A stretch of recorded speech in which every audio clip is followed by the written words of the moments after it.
Welcome to our live weekly update of ongoing Russian operations in Ukraine. I'm Brian Berletic. Joining me, as always, is Angelo Giuliano. We're going to be talking about what is going on inside of Ukraine. This is about 1 month now into these operations that Russia is carrying out. And I want to remind people, as always, how we ended up here in the first place. In 2014, the U.S. government overthrew the elected government of Ukraine. Since then, they had put a hand-picked client regime into power, did not represent the Ukrainian people or its best interests. They proceeded to destroy the economy, divide the society. They waged an 8-year-long war against their own population in eastern Ukraine, the Donbas region. They killed somewhere around 14,000 altogether, including over 3,000 civilians. So Russia did not start a war 1 month ago. They intervened in an ongoing war that started back in 2014, started by the United States.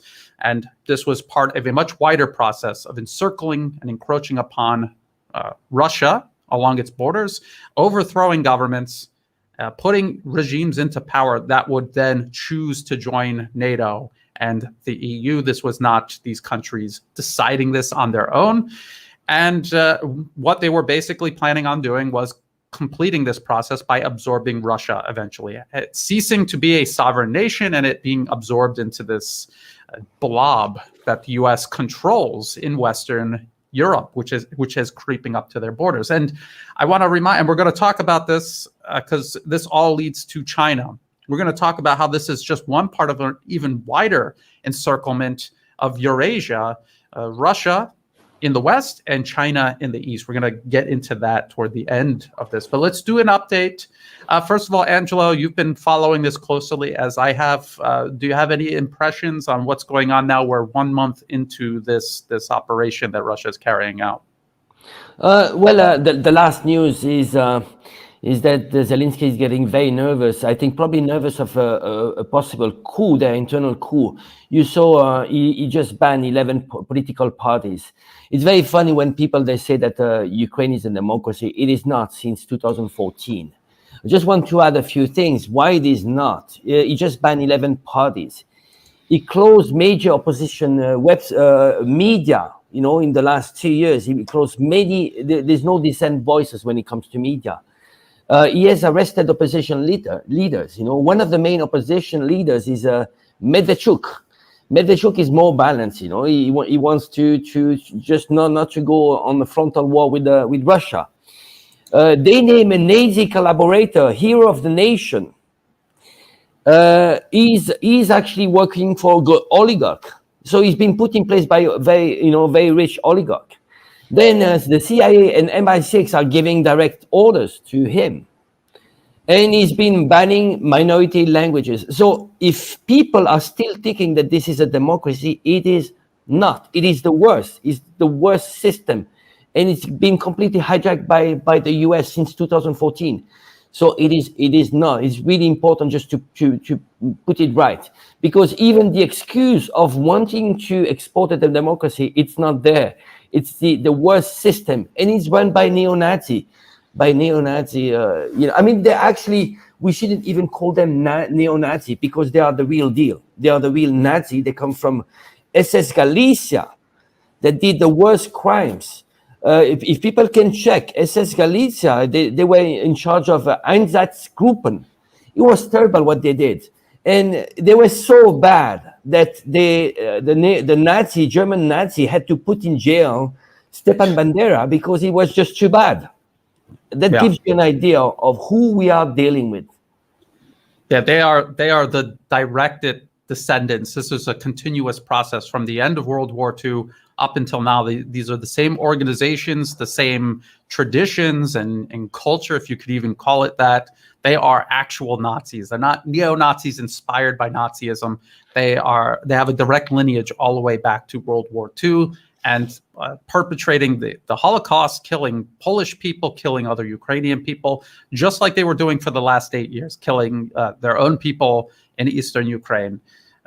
And so I had this up on the screen. Yes, absolutely, Angelo. He's suspending the opposition. He's consolidating control over the media. So even the superficial, fake Western-style democracy that they had has now been obliterated. So what exactly are they fighting for at this point? They're just fighting, and I've heard this by a lot of people, they're fighting for America down to the last Ukrainian against Russia. It's a proxy war. This is what Ukraine was being set up to be since 2014. A lot of people said they had no chance of ever joining NATO. And it didn't matter. As a matter of fact, I think not being part of NATO made it even more dangerous. Just look at Georgia in 2008. It was not part of NATO, but they were militarizing Georgia. They were training them, dumping weapons into Georgia, and then they encouraged them to attack Russia. And we watch a little mini version of this play out. Now, I got somebody outside passing. I don't know if people can hear that or not. And maybe I'll mute my microphone until they're gone. You could go ahead, Angelo. No, it's good. It's good. I just want to add one thing. It's really important. We remember what I sent you yesterday. In February 2021, Zelensky signed a decree. And it was basically a decree on wanting to take back Crimea. So this is, by definition, is an act of war. You know, it's going on frontal war with Russia. So it is very important that I mean, we not many Western media are talking about this, but they amassed troops, Ukrainians amassed troops around Donbass and down south, close to Crimea, a month before the Russian invasion. And they started bombing 2 weeks before the invasion. They started bombing massively Donbass. So what Putin did was actually just attack Zelensky's troops before they were going to invade Donbass. It is very important, and lots of evidence are coming out these days. Yeah. And you started by saying that Zelensky is nervous, and I think he has every right to be nervous. When you look at this situation map, it looks like not much has changed, but people have to understand what is going on in Ukraine, what Russia is trying to accomplish, how they're trying to accomplish it. So if we look at this is pretty much very similar, but not really. There have been some minor gains. There's a port city near Mariupol that was taken by Russia with almost no fighting at all. The Navy just dropped their weapons and disappeared. And so that was over the last week. Mariupol is completely surrounded. You have these actual Nazis that are part of Ukraine's official armed forces refusing to lay down their arms. I don't know what the story is. I think they think there's going to be like a breakthrough or something, like Kiev is going to rescue them, because they honestly think that they're winning. For some reason, they think that they're winning. The propaganda is very powerful. And you see these foreign volunteers going to Ukraine thinking this is going to be some kind of cakewalk and they're just going to be part of the mop-up operation or something. It is completely the opposite of what is going on in reality. This last couple of days, this is the Pentagon. This is the U.S. State Department's official website. Senior defense official holds a background briefing. This was March 21, 2022. And I want to direct people's attention to this right here. They're talking about the forces that Russia put along the border with Ukraine, specifically for this operation, not the total that they have available to them overall. Just what they put on the border before they went into Ukraine. They're at a month in now, they are at 90% from 100%. And this is the Pentagon saying this. This isn't Russia saying this. This is the Pentagon saying this. People in the Western media who have been getting high on their own supply of propaganda, they were asking, are they going to run out of missiles? The Pentagon says that Russia has not done any serious reinforcements in terms of manpower, and they have not done any serious resupplying of the depots that they set up before this operation went ahead. So they're not even really getting started yet. And I want to bring some points up to people. I want to compare what Russia is trying to accomplish in Ukraine versus what the U.S. did to Iraq in 2003. If you could see on the screen here, this is the blue outline is Iraq, and then this with the black border, that's Ukraine. So Ukraine's actually a little bit bigger than Iraq. Iraq has about, I think it's like 25 million people population-wise in 2003. Ukraine has 44 million. So it's almost twice as many people in Ukraine than in Iraq. And it took the U.S. 1 month to reach and take Baghdad. And that was after years and years of crippling sanctions, punitive bombing runs, raids that the U.S. carried out over the years before the invasion to degrade Iraq's military capabilities, versus the last 8 years of the U.S. pumping billions in terms of weapons and training into Ukraine. So these are completely different situations. To act as if Russia somehow failed by not taking Ukraine overnight is completely ridiculous. I want to point out, too, that the U.S., together with the UK, had almost 500,000 troops when they went into Iraq. And they went in guns blazing. They flattened everything. They killed everything in their path on their way to Baghdad. Russia is not doing that. Russia went in with almost a fifth of what the U.S. went into Iraq with. Russia went into Ukraine with a fifth of that against a population almost twice as big. So you can see, thinking that Russia was somehow supposed to take Ukraine overnight is just ridiculous. It just doesn't make any sense. And people are saying, well, they thought that they would, and this is a big failure. If that was the case, why did they have so many men, so many weapons stationed all along the border, to the point where they've been at this for a month now, and they've only degraded their combat power allotted for this operation to 90%. Angela, you want to add in anything on this? I mean, it's just like when you look at the numbers and what the Pentagon themselves are saying versus the nonsense that we're hearing from the Western media, it completely does not add up. Well, there's a huge difference. In Iraq, it was carpet bombing. It was about destructions of infrastructure, just kill completely the whole structure of a country. So they just carpet bombed for a couple of weeks, and then they went in. What they're doing here is taking more time, because they want to preserve the civilian lives, and they want to preserve infrastructure. They want to keep in place the basic state infrastructure, because that's very important. They don't want to put the chaos that they did in Iraq. Imagine, next door failed state, completely failed state. So, and what they want is a surrender. So they're going bit by bit, and they're saying, well, we destroyed this, this part of your army. Okay, are you willing just to sit down and surrender? And those are the conditions. The conditions that they put are no different than pre-invasion. It's about demilitarization, denazification, having Ukraine to be neutral, and the status of Donbass, the two Donbass regions, Donetsk and Lugansk, and also the status of Crimea. It's as simple as that.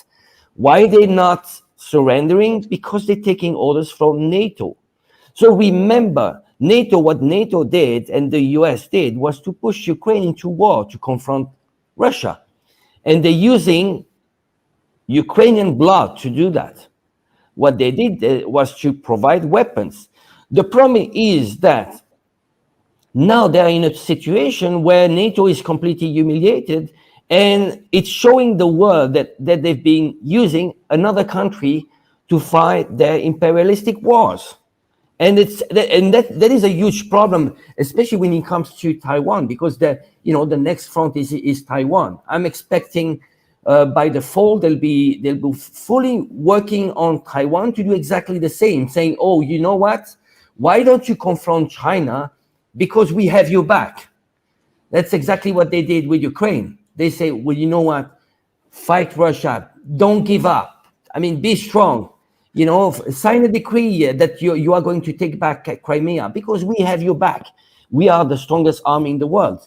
Where is NATO? Nowhere. Nowhere to be seen. Do you know why? Because they have in front of them, it's not Syria they have. It's not Libya. And do you know when last time that NATO won a war? Maybe when they took Grenada, but they were fighting farmers. But the last wars, it was always a humiliation. And if it was not a humiliation, they ended up with a failed state. What did they do in Libya? Libya is completely destroyed. What did it achieve? For what? For what? I just saw in the comments someone asked me, why do I support Putin? I don't necessarily think that I'm not Russian, so I can't really support the leader of Russia, but do I agree with what Russia is doing? I think what they're doing is absolutely necessary. There was no other option for Russia. Now, when you resort to military force, that is always there's a failure somewhere where you were not strong enough to avoid war or win strategically by being strong enough. But you have to think of what happened to Russia after the collapse of the Soviet Union. The US and the UK and their allies went into Russia and pillaged it. The level of destitution, poverty, and violence in Russia at that time, it was virtually a failed state. And they had to fight tooth and nail to rebuild their country and to get back their sovereignty. They fought 2 wars within their own borders in Chechnya against US-backed militants. That was back-to-back war to prevent part of their territory from being carved off. And then they had NATO expansion up to their border over all of these years. And again, these weren't countries choosing to join NATO. They were having their governments violently overthrown and puppet governments put in to choose to join NATO. And then add to that the fact that the US from the late 90s all the way up until today have been going through the world destroying every single ally of Russia and also China. So think about the sanctions on Venezuela, for example, or on Cuba.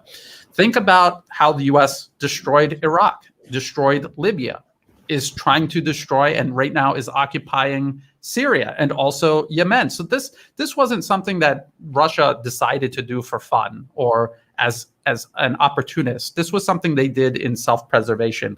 And whenever a nation is fighting for its existence, then yes, I support that. Ukraine is not a sovereign country. It had its government overthrown in 2014. It ceased to be a sovereign country. They're not fighting for their self-preservation. That fight was in 2014. They lost it.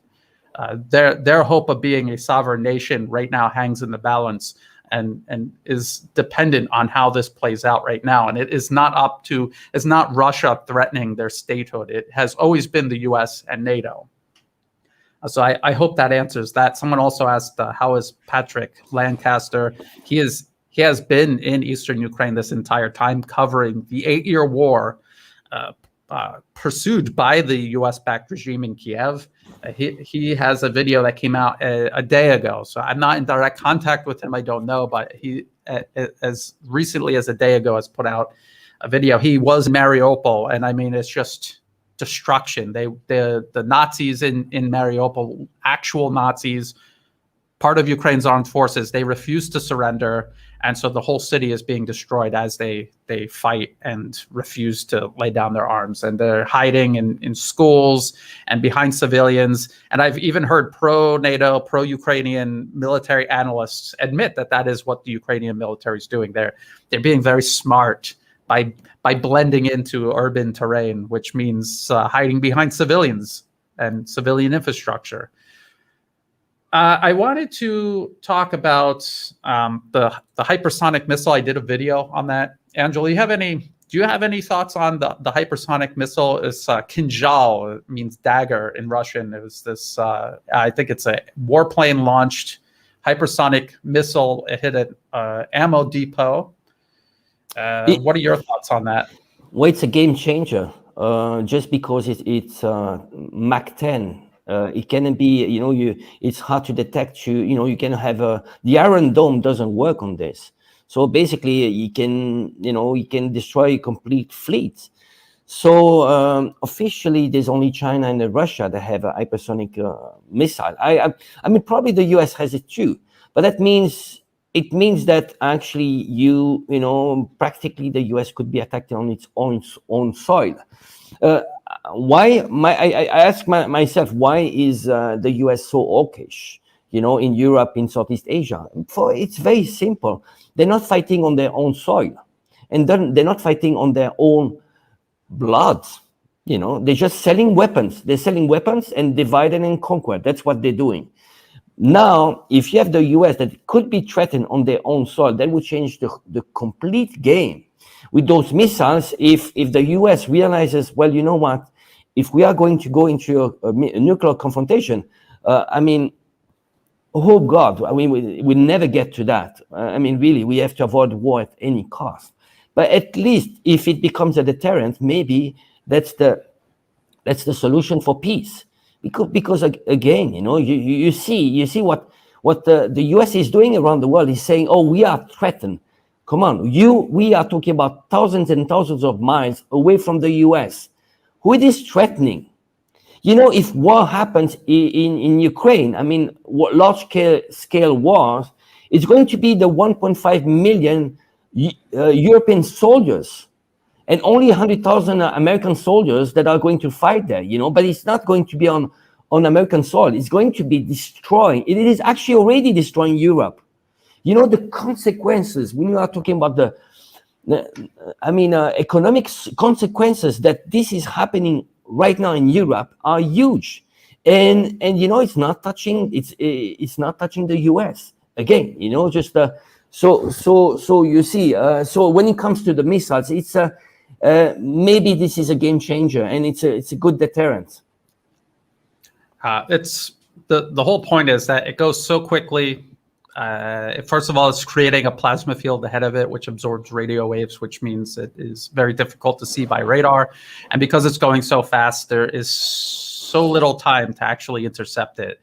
And if you set a barrage of these at a target, like a fleet or a military base, it would be very difficult to stop them all, and they would almost certainly destroy. So it's a very persuasive non-nuclear deterrent, although they can also be fitted with nuclear warheads. So I think they're sending a message. Russia is sending a message to the West that do not directly intervene in Ukraine, because this is what we will do. We will sink your ships and we will destroy your military bases. There will definitely be a significant price to pay. And I just want to get back to this person who asked why I'm supporting Putin. And they said Russia didn't need that territory. They should focus on their own problems. This is their problem. The fact that NATO is expanding up to their border and then planning to cross that border and dissolve Russia like they tried in the 1990s, this is an existential threat. They're not in Ukraine for more territory. They have the largest country by area on Earth, and they don't even know what to do with all of the land and all of the resources in it. They need more people in Russia for the land that they already have. This was not about taking land. This was about stopping NATO. And if you're going to look at what NATO has done the last 20 years alone and say, oh, yeah, well, they were going to stop on their own. They were not going to stop unless someone made them stop. And how do you make them stop? By going into Ukraine, this proxy that they were using, and voiding it out, voiding everyone involved, voiding the military capabilities they gave Ukraine, and showing what will happen to other nations that try to create themselves as a threat right on Russia's border. It will not be tolerated. And the same process is playing out with Taiwan versus China. And it's even worse for China because Taiwan is actually part of China. And I think I'm just gonna, because I think I know where this person is gonna go with the line of questioning next. We'll just keep them from, oops. Oh, that's cool. I can do that. I didn't know I could do that. So I could put comments up on the screen. Now, how do I hide that? Okay, cool. I didn't know I could do that. So now we figured that out. Now I can put comments on the screen. That's great. Okay, so we learn something new every single day. So we might try that toward the end here. So the hypersonic missile, that was a big deal.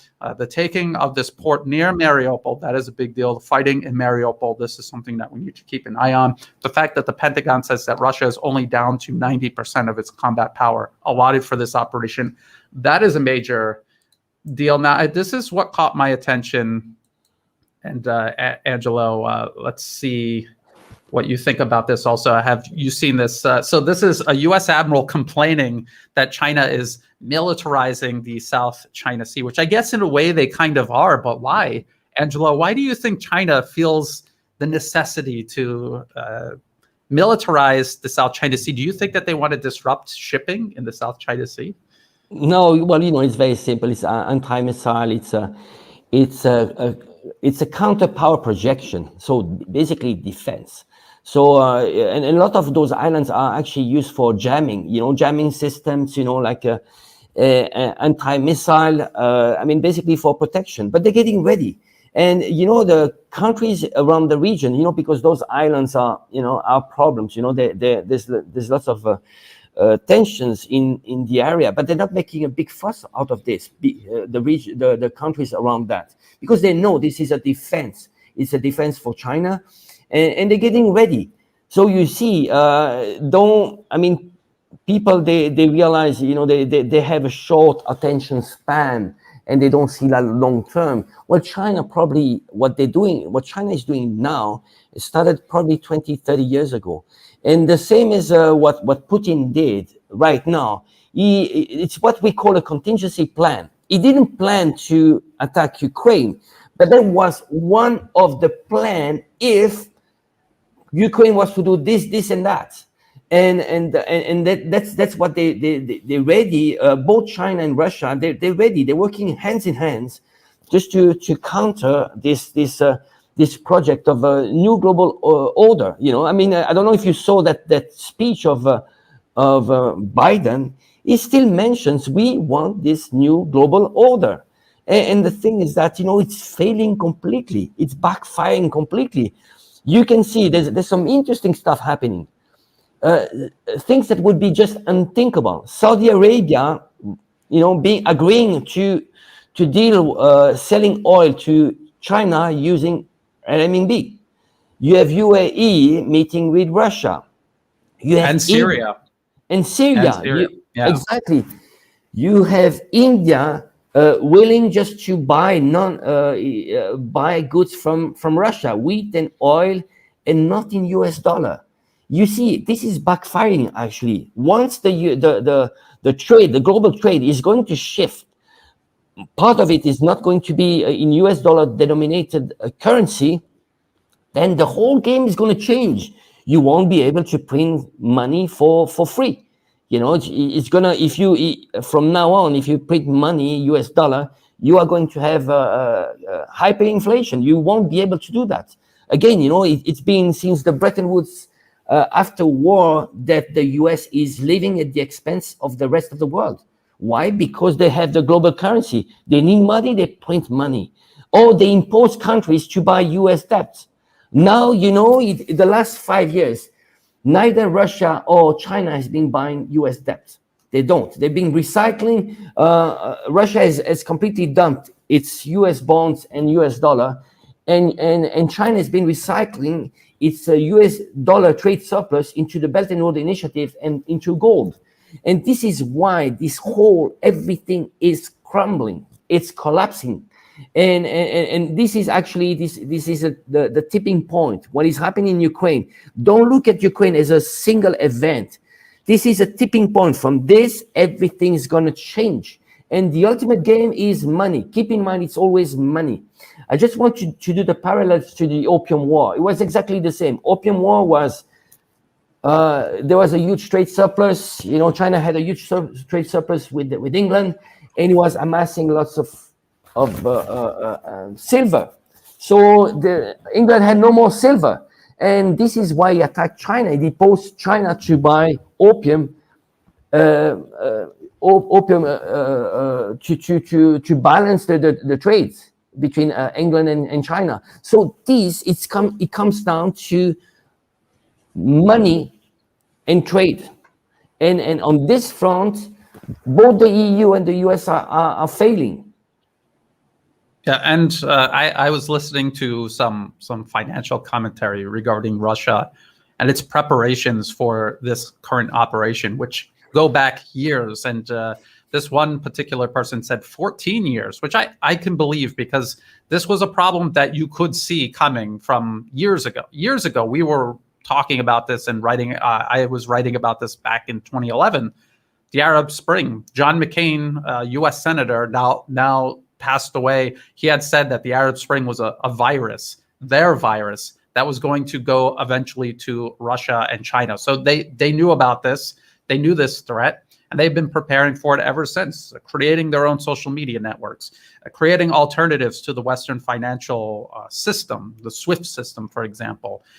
All of these testing the waters for trading in local currencies. This was all being done before this ever unfolded, knowing that this was the eventual, where this was all going. And China knows that what is being done to Russia right now is just in preparation for the West ultimately doing it to China. They're already putting in the hooks to pull China into this whole sanction regime that they're releasing on Russia.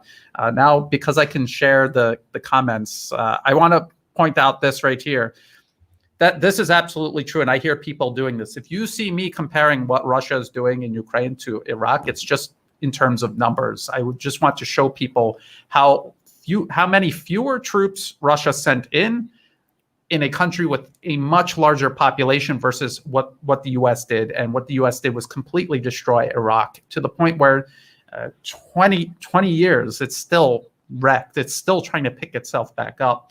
And yes, absolutely, the U.S. lied. Iraq posed absolutely no threat whatsoever to the United States, and they went in and they destroyed that country. Russia, and it's very clear that Ukraine was an existential threat to Russia. The U.S. was training them, dumping billions in weapons. The Ukrainian regime was killing ethnic Russians right on Russia's doorstep. And just like you said earlier, Angelo, they every year, it was like a little tradition that they started since 2014. We're going to take back Crimea by force, which was Russian people live there, and they overwhelmingly decided to rejoin Russia. So there's this one. There's one more comment because can I one thing, Brian? I want to add, because I take this opportunity because we drawing parallel between Iraq war and what is happening in Ukraine. Remember on Iraq war, they had been searching for months and months. We had many people going over to Iraq looking for weapons of mass destruction.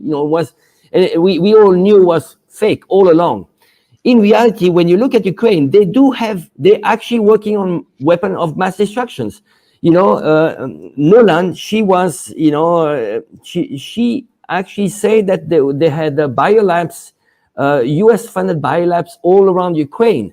And remember one thing, at the Munich conference, Zelensky said, he was openly saying, well, we are going to break the Bucharest Accord. The Bucharest Accord was, you hand over your nuclear missiles to Russia back then, and against that, Russia was protecting Ukraine's sovereignty. Well, he wanted to break down this accord, meaning that he wanted actually to work on nuclear missiles. That is extremely dangerous because Ukraine has the technology. They have all the technology to launch missiles, and they have nuclear power plants. They could achieve that in a matter of months. So now you have ample proof that they were doing that, So yes. Additional to that, there are ample proofs of genocide. There was genocide happening in Donbass. They killed 14,000 people. The most radical in Ukraine, they were actually calling to invade Donbass and put them into camps. And they'll be screening which one were good Ukrainians, which one were bad Ukrainians. So we were about to face a huge genocide, and this was all planned and backed by the U.S. Yes, and there was the language law where they were trying to outlaw the use of the Russian language in public. So these were all things that Ukraine was openly doing that the U.S. in fiction accuses China of doing to say the Uyghurs in Xinjiang. So it just shows you that the U.S. does not actually care about it. Just getting what it wants, and it'll say whatever it wants, no matter how hypocritical or dishonest it is. And this is the perfect example. I want to show this one. This is a good one too. China doesn't need to invade Taiwan. Time and economics is on China's side. Only issue is the U.S. is inciting and funding Taiwan to declare independence. Yes, absolutely. This is the problem. All things being equal, if the U.S. did not go into Ukraine and overthrow the government, I believe that Ukraine would have remained neutral, and then as time went on, a lot of the bad blood between Ukraine and Russia would have been cleaned out, and they would have had a very constructive relationship with both Russia and Europe, because Europe would have eventually, if the U.S. did not continuously artificially maintain its hegemony over Western Europe, all of this would have come out into the multipolar world. This is what was happening. And so the U.S. went in there, artificially overthrew the government, installed the client regime, artificially cut all relations off between Ukraine and Russia, and created this crisis that led up to what we're seeing right now. And they're doing the exact same thing in Taiwan. Just like our audience member says, just giving it time and leaving it alone, Taiwan will eventually reunify with China. If you look at their economy and their trade, they're completely dependent on mainland China. This will eventually happen. It's inevitable, and there's nothing that can be done to stop it. And no one wants to stop it. And so they had to overthrow the government in Taiwan, install this pro-independence client regime that answers to Washington, not to the people in Taiwan. They're irrationally cutting their ties with the mainland, hurting the economy in Taiwan, just like Ukraine did. And they're hosting U.S. troops. So I just want to show you this. I've showed this many times. This is the U.S. admitting they've got U.S. troops in Taiwan, despite recognizing the one China policy and the fact that China sees Taiwan as part of their territory. This is highly provocative. The U.S. is doing this deliberately to create a conflict with China. They are going to do everything in their power to cross China's red lines and provoke a conflict. And there was this. Indo-Pacific Command proposes new missile capabilities to deter China. This is 2021. And they're talking about putting missiles in Taiwan, in the Philippines, everywhere, just ringing China with U.S. missiles. And all of this goes back to this 2016 paper, which a lot of people will try to dismiss. But it is a paper that's preparing for conventional war with China to disrupt Chinese shipping, maritime shipping. And everything in this paper has been implemented. This is an implementation of the Rand Corporation policy. This is the U.S. Marine Corps getting rid of all of its tanks after decades and decades of having tanks and switching over to ship hunting to close down straits all across the Indo-Pacific region. Goes back to this 2016 paper calling for stopping Chinese shipping to cripple its economy and collapse its government. So just as the U.S. created an existential threat to Russia in Ukraine, they're doing the exact same thing in Taiwan and also the South China Sea, because that's what this is about. This is the U.S.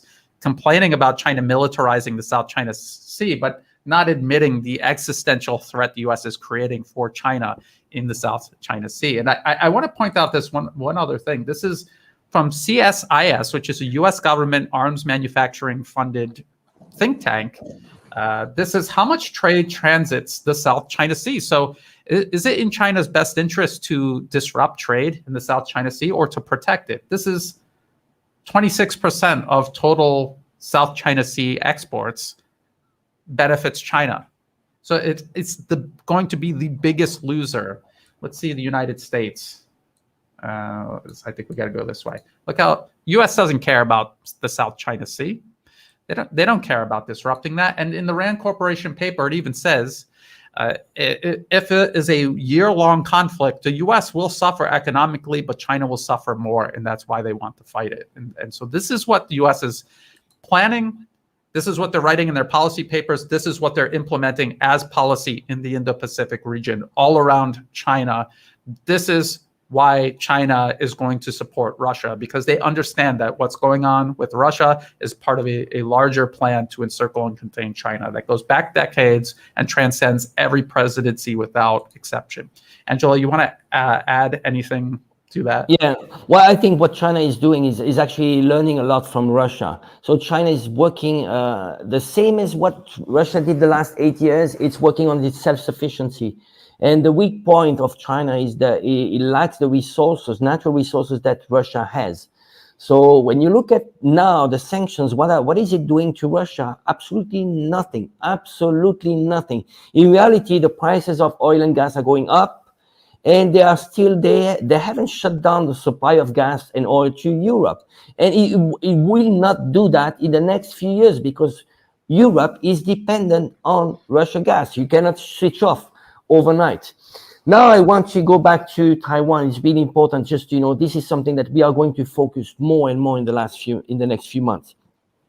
It's even though like average Taiwanese, they are for status quo. It's very interesting to see how they frame the question. Are you for independence? And most of them, and many of them, they say, well, I'm for the independence, but I'm for the status quo. And that's a huge difference. It's if you say independence or not, that's very different. I used to live in Taiwan 27 years ago. I spent a year in Taiwan and then the last 25 years in the mainland China. And I know how they think. The Chinese, they're very down to earth. They want prosperity. That's what they focus. Most of Chinese are not politicized. What now in Taiwan, they're getting politicized. Well, why? Because you have NED, National Endowment for Democracy, which has poured lots of money into the civil society, NGOs, political parties and media. And they've kicked out dissent voices, the same as they did in Ukraine. They've kicked out pro-Russia voices. Well, in Taiwan, they did the same. They kicked out pro-Chinese voices. So now you have only one narrative in Taiwan. And so it's what we call hijacking a democracy. So, and then you have a huge difference between what the population want and what the political party want. The DPP, we did some research, you and I, Brian. Since 2004, Tsai Ing-wen, she was having secret meetings with the AIT. AIT is the de facto US embassy in Taiwan. So Tsai Ing-wen, she was having secret meetings already then. It's obvious, she's a US agent. They propped her up. She was on Time magazine. She was not chosen by Taiwanese, she was chosen by the US. And then they put lots of money because they needed her there. And so you see, it's very sad. It's another democracy which has been hijacked the same as Ukraine. So now, we have to hope that the next election DPP doesn't go through, because if it goes through, then you have a window of opportunity for the US to attack China. And what are the red lines for China? It's very simple. You don't want US troops on Taiwanese soil. You don't want Taiwan to declare independence. As simple as that. It's just the status quo is fine. And in reality, for status quo can go on for 50 years. There's no problem. As long as you don't declare independence. But if you look at the economy, the reality on the ground, you have 50% of Taiwanese trade that is done with the mainland. You have officially 1 million Taiwanese that live in the mainland. And we are talking about, the brightest minds. Unofficially, this figure might go up to 2 million people. So de facto, there are interconnections and there's peace. But then you have always the US, which is actually putting in the mind of Taiwanese, well, why don't you confront China? The same as the US did with Ukraine. They said, oh, you know what, we have your back. Well, they're doing the same with Taiwanese. And again, you have this new generation of Taiwanese. They were brought up with books, revised books on history that actually changed completely their history. Now you have Taiwanese saying, well, we are Westerners. We have Western values. This is this whole brainwashing. And we saw that also in Hong Kong was the same. In Hong Kong, we didn't have national security law. You had, millions and millions of dollars being poured in civil society to brainwash people, the mind of people. That's really important. And they did the exact same thing in Ukraine. All of these fanatics that refused to put down their weapons, they were going to Nazi day camp a couple of years ago. This was what was going on in Ukraine under the US-backed client regime put in since 2014. Those kids that were going to Nazi summer camp are now the fanatics who refuse to put their weapons down. Just like the Hitler Youth during World War II, they were the most fanatical fighters, just like ISIS, this US, Saudi, Qatari backed, just fanatics, and they live in an alternate reality, and they don't actually know what they're really doing. They just know what they think they're doing, and so you have that. And people will say, well, if the Ukrainians want this, then shouldn't they be allowed to do this? If the youth in Taiwan want this, shouldn't they be allowed? Isn't that democracy and self-determination? Self-determination means self-determination. It means they decided this on their own. And if you have billions of dollars being pumped into a political system from another country, then that is not self-determination. With enough money and enough time, you can convince people of anything, including things that are completely contrary to their own best self-interests. And Ukraine is a perfect example. They all collectively have jumped off this cliff together because the U.S. put this idea in their head that is completely contradictory to their own best interests. Their own best interests were to benefit from the West and the East. Relationship with Russia and with Western Europe. That was the best for them. And they completely threw that away because the U.S. invested. By the time the U.S. overthrew the government in 2014, Victoria Nuland, who at the time was in the U.S. State Department, admitted that they pumped $5 billion into Ukraine's internal political affairs. That is interference. That is not Ukraine deciding on their own for anything. That is the U.S. pumping money in and deciding for them. They do the same thing. They were doing it in Hong Kong. They were doing it in Taiwan. They're doing it here in Thailand. The U.S. government is completely funding these opposition, the core groups involved in the anti-government and anti-monarchy protests. That is the U.S. doing that. It's not people drawing these conclusions themselves. And if you sit down and you talk to them and really ask them, what is it that you want to do that the government's not letting you do? They can't answer. They have no answer. They are brainwashed. They are fanatics who have been brainwashed. It's like any cult. The person is not connected to reality.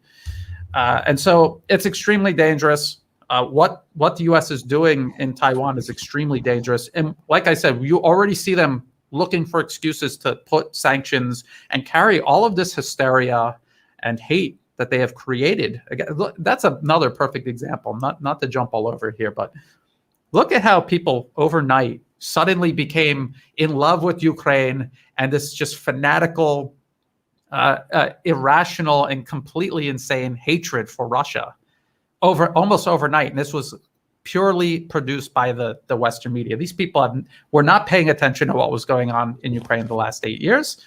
They know nothing about Russia, only except what they see in the Western media. And so this just goes to show you how easy it is to manipulate the public. So when you talk about democracy, self-determination, a nation deciding this or that, you need to follow the money and make sure that they did actually decide that themselves, and it's in their own best interests. Or if this is a product of U.S. interference, it is a global empire. They openly admit they pump billions into each of these countries that they're meddling in.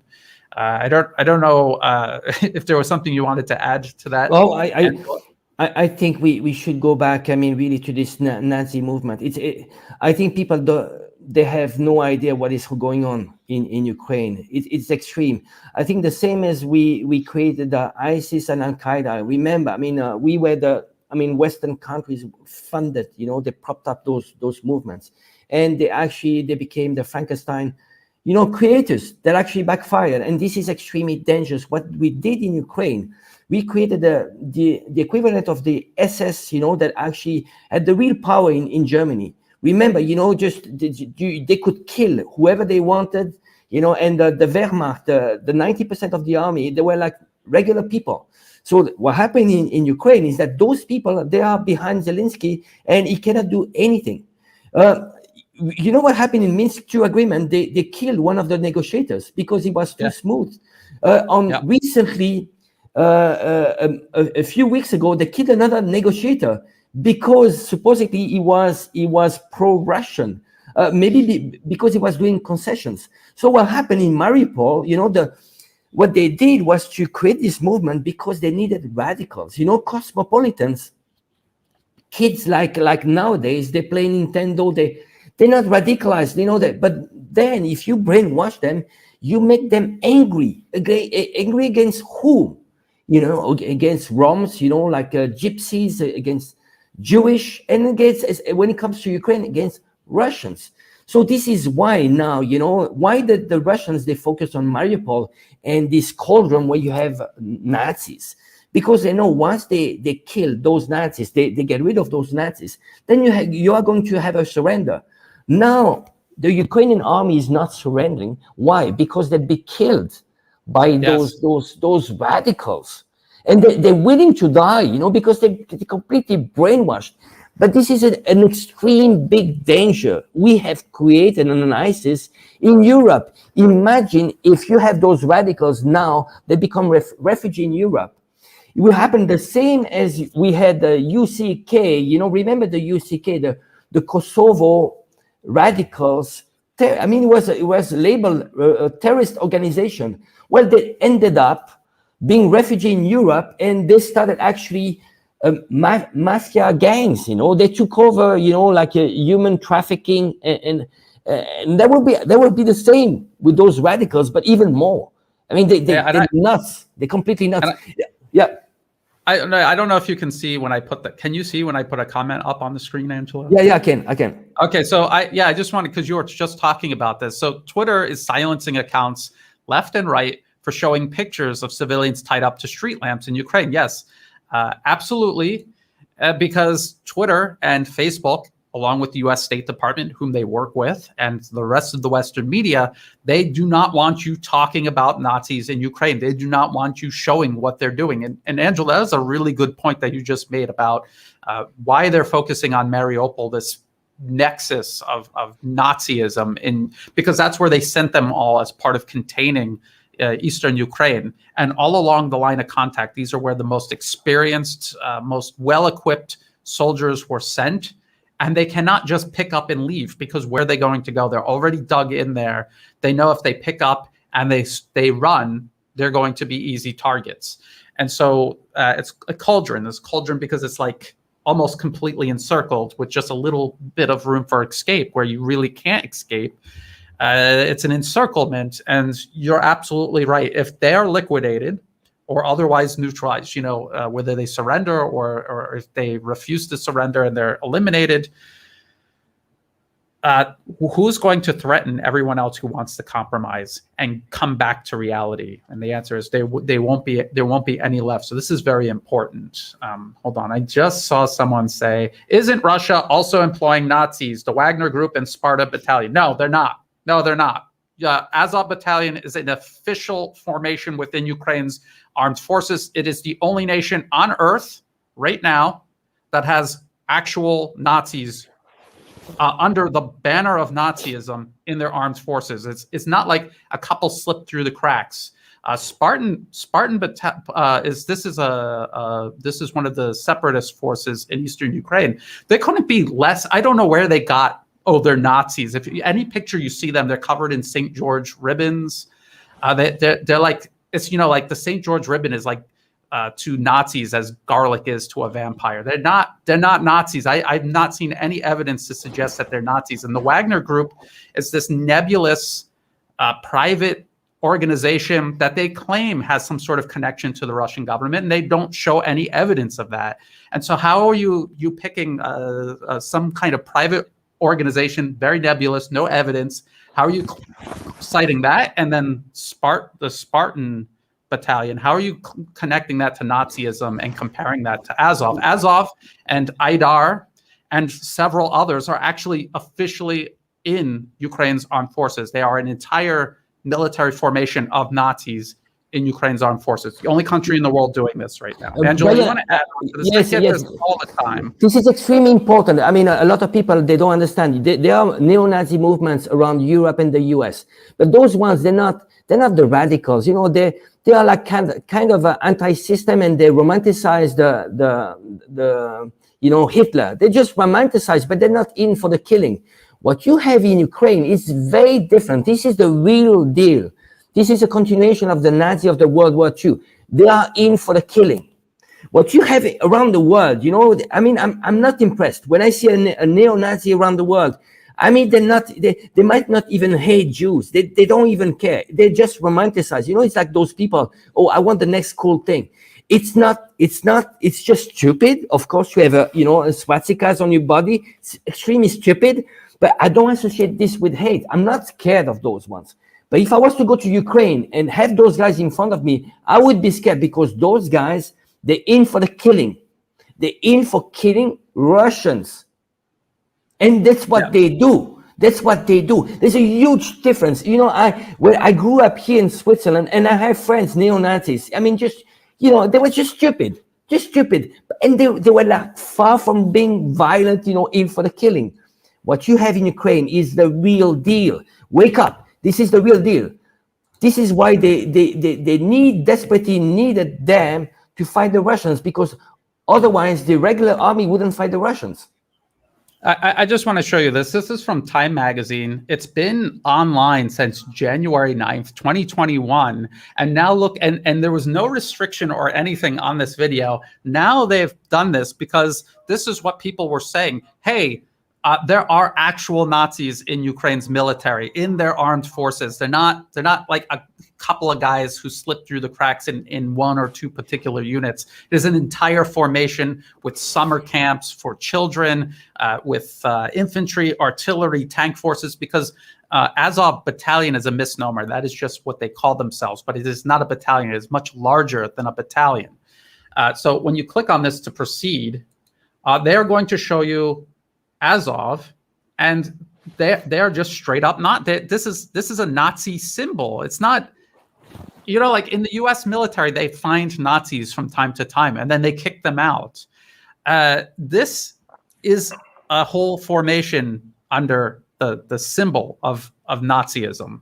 And this is Time Magazine. So you go and show me a video like this about Wagner or Sparta. You go show me a video where the evidence is this compelling, and then I think you might have a point. And until then, you're just repeating like a parrot or like a dog barking things that you heard the Western TV tell you, just like they told you Iraq had weapons of mass destruction.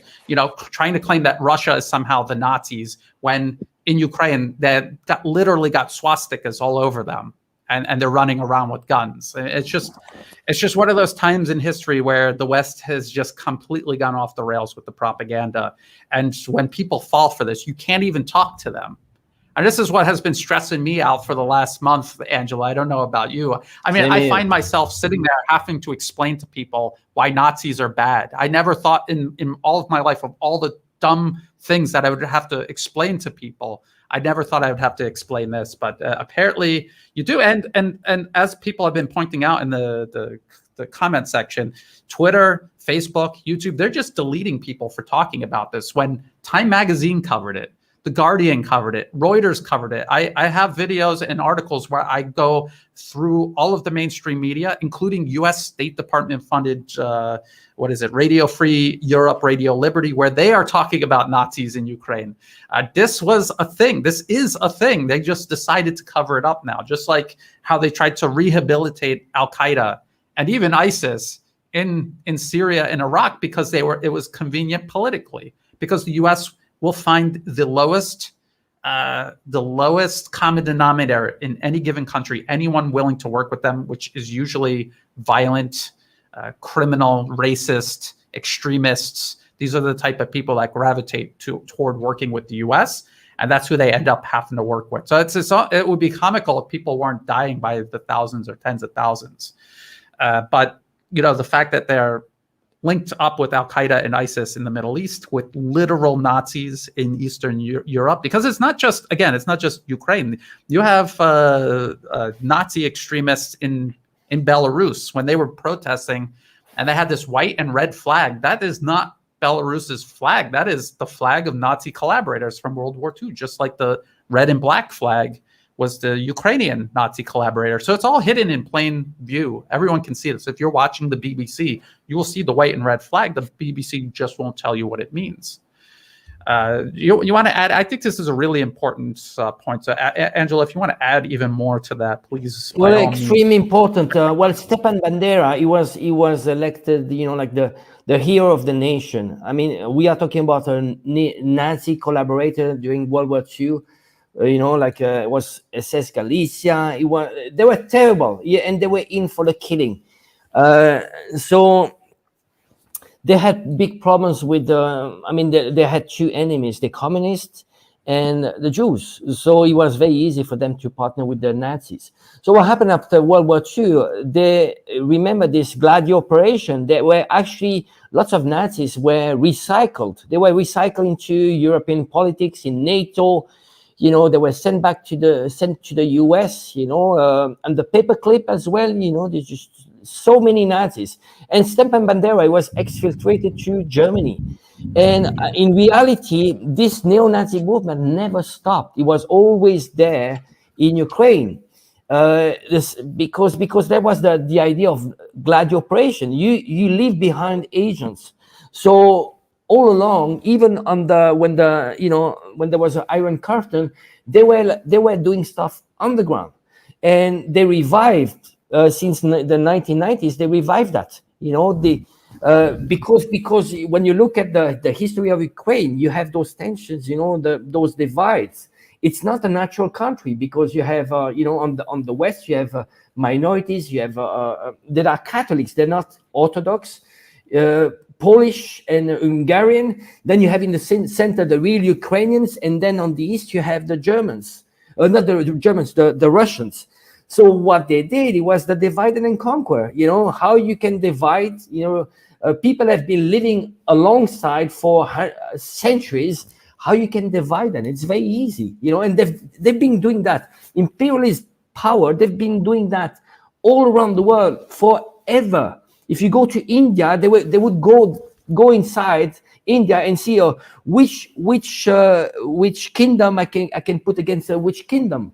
We've seen that in Burma, in Myanmar, same. How can I divide them so I can better control them?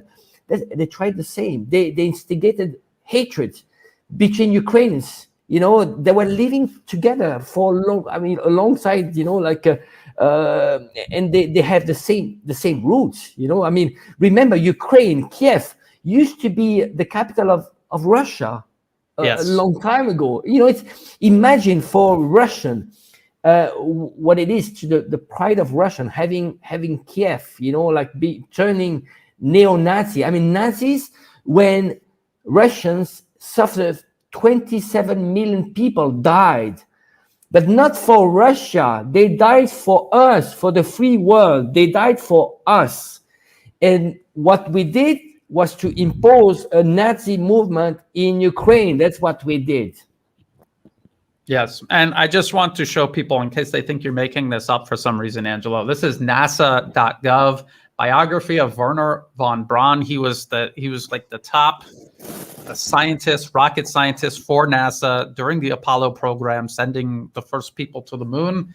And they say right here on NASA's official website, von Braun was a member of the Nazi Party and an SS officer. And these rockets that he was built, and it says Operation Project paperclip right here. So you're not making this up, Angelo. This is the U.S. government's own NASA.gov telling you that this is what they did. They got this Nazi rocket scientist who ended up heading NASA's program, the rocket manned space program, essentially. And they some people say, well, it's complicated, and I don't know, maybe it was, but his V2 rockets that he was building for Germany, they were built by slaves, basically, slave labor, the people in the camps that Germany was locking up. They were the ones building these rockets. There's really no way he didn't know that, and he was going along with it. So I don't know. And then they had someone like that working for NASA. And so this is what the U.S. constantly does. And then for them to try to get the moral high ground on anyone, anywhere. And they're still doing, it's not like they did that in the past and they're repentant. They're doing it right now in Ukraine. They're using actual Nazis to fight Russia, to create an existential threat on Russia's border. So there's also that. Brian, do you want to touch a little something about Russophobia? What is happening, this madness around the world? And actually, I'd like to draw a parallel to what happened in World War II. And we might go through the same. It's just complete madness. And I want also just to, to touch a little bit in the psychology of people, how people have been viewing Russians, but this is through Hollywood. Just think about it. In the last 20 years, when was last time you saw a Russian being pictured on a positive, to have a positive picture? They've been picturing, and this goes in the subconscious mind of people. When they think Russian, it's a reptilian mind. When they think Russian, what do they think about? They think about, the gangster, the violent guy, and when it's a woman, it's a prostitute. And you see those stereotypes. They've been shaping the mind of people. So now when people think about, putting Russian and so on, it turns like completely black. It's like, oh, evil. It's the same as, when they've been brainwashing us on the Nazis, we were bad too, we killed two nuclear bombs.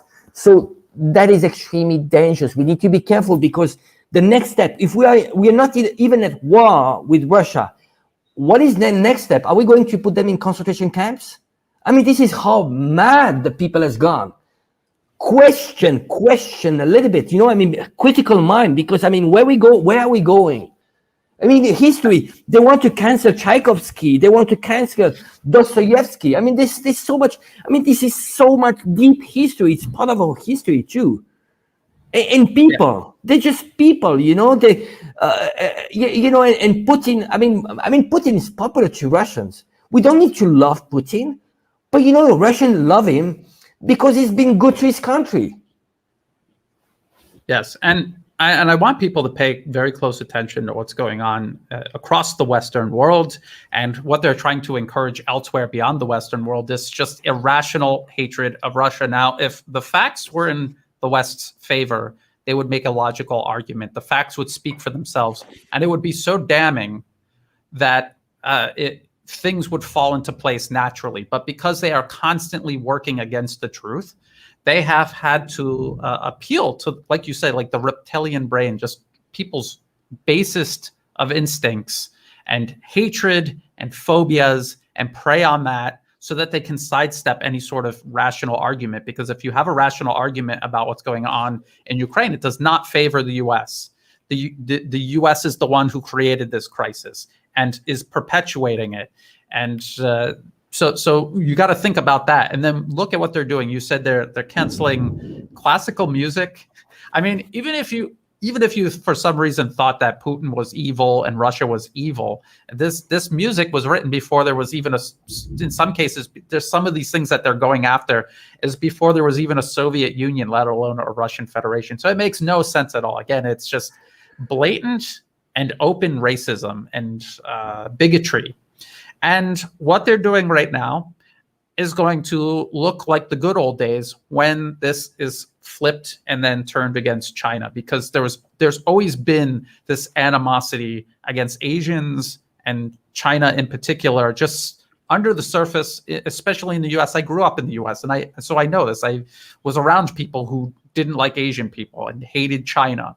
And when they can finally come out openly and express this, there will be, just like we see right now toward Russians, just this extremely dangerous aggression, violence, abuse. This is what we're seeing right now towards Russians. It'll be 1,000 times worse when it's turned let loose on China, and everyone is going to suffer. All Asians are going to suffer. If you think somehow, well, I'm not Chinese, well, do you think an American who is thinking like this is going to be able to distinguish you between someone who is from China? No, the answer is no. So this is something very dangerous that they are setting up. You could see it coming from a mile away.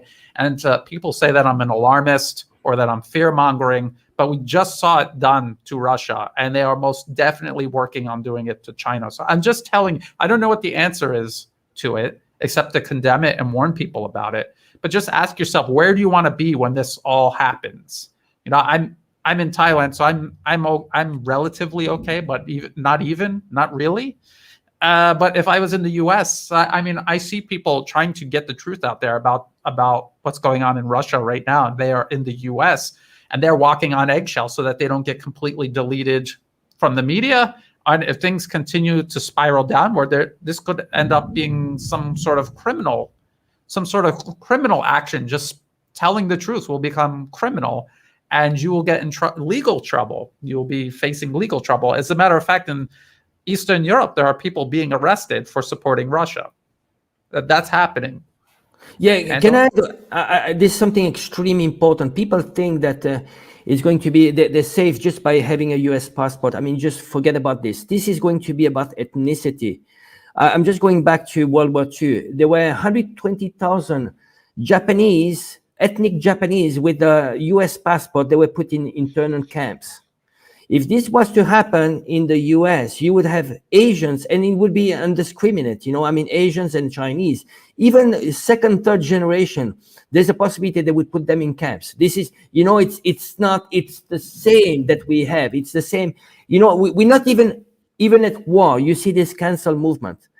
It would be about ethnicity, not nationalities. Forget it. It's not going to be about nationalities, because they will actually question how you position when it comes to national security.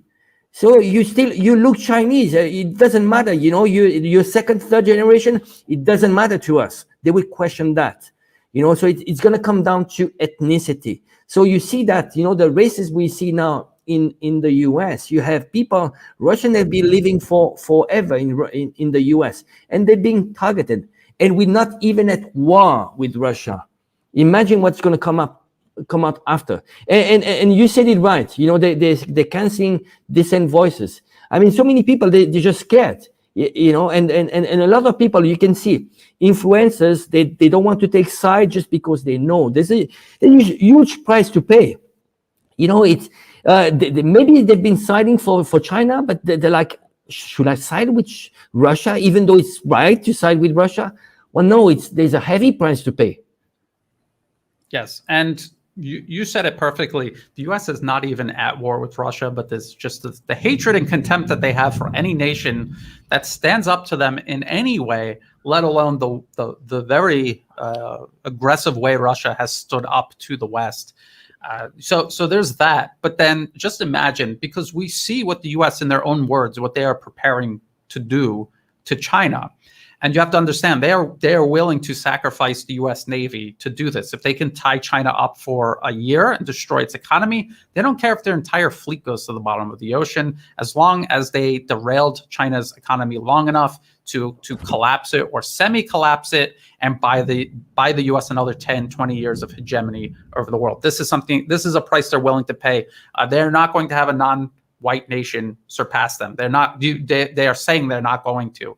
And so can you imagine what it would be like to be an Asian American after China sends a U.S. warship to the bottom of the ocean in the middle of this war? The U.S. is openly planning to start with China with hundreds or even thousands of U.S. sailors on board. Could you imagine what it would be like to be an Asian in the United States? And again, I'm not doing this to be fear-mongering. I'm just saying, if that were to happen, you need to think of how to protect yourself. When you see people being deleted, like I was deleted off of Twitter, one of the first people deleted off of Twitter after this whole Ukraine thing started.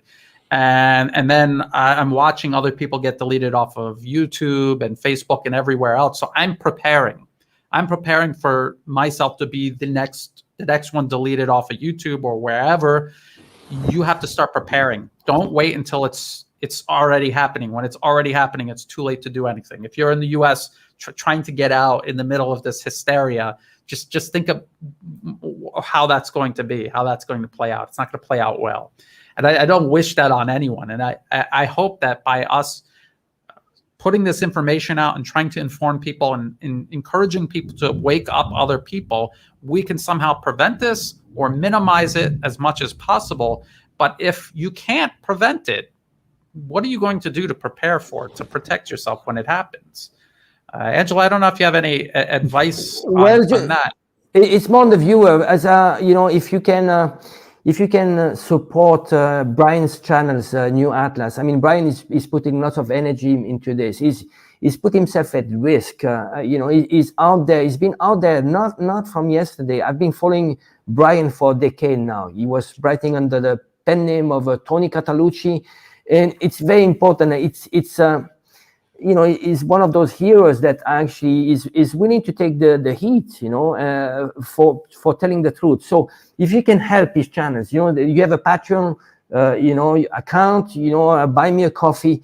I mean, and again, there's a risk that they might cancel this channel just because at some point we are going to be canceled, everyone. So I want you, I mean, if you can help Brian's channel, and I have a big respect for what you do, Brian. It's just amazed.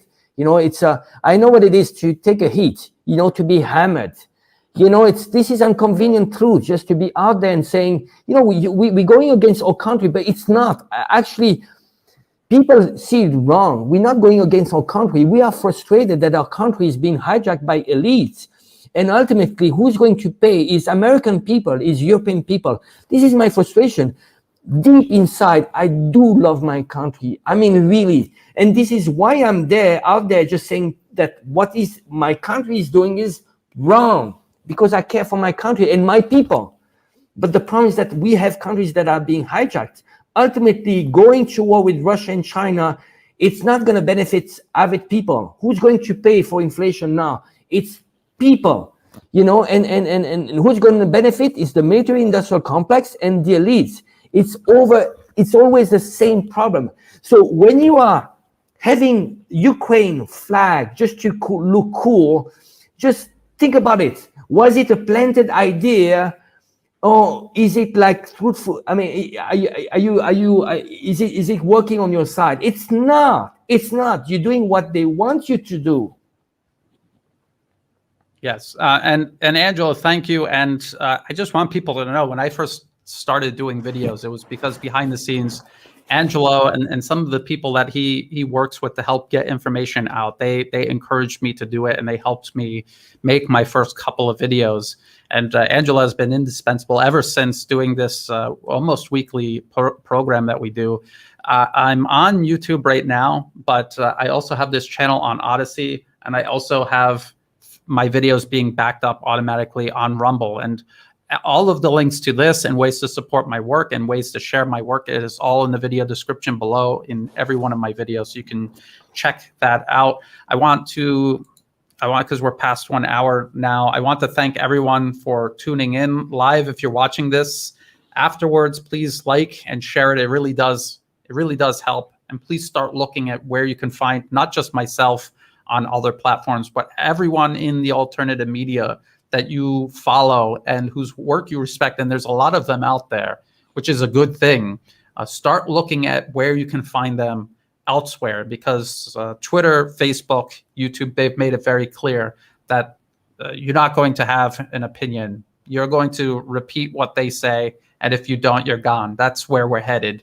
And this is just the beginning. What they're doing with Russia, it's going to be many times worse when it's China's turn. And just as we showed you, every the headlines are overwhelmed with news about Ukraine and Russia's operations there and the situation in Europe. But if you read the news every single day, they're getting ready to do the exact same thing to China. So we're going to keep an eye on this.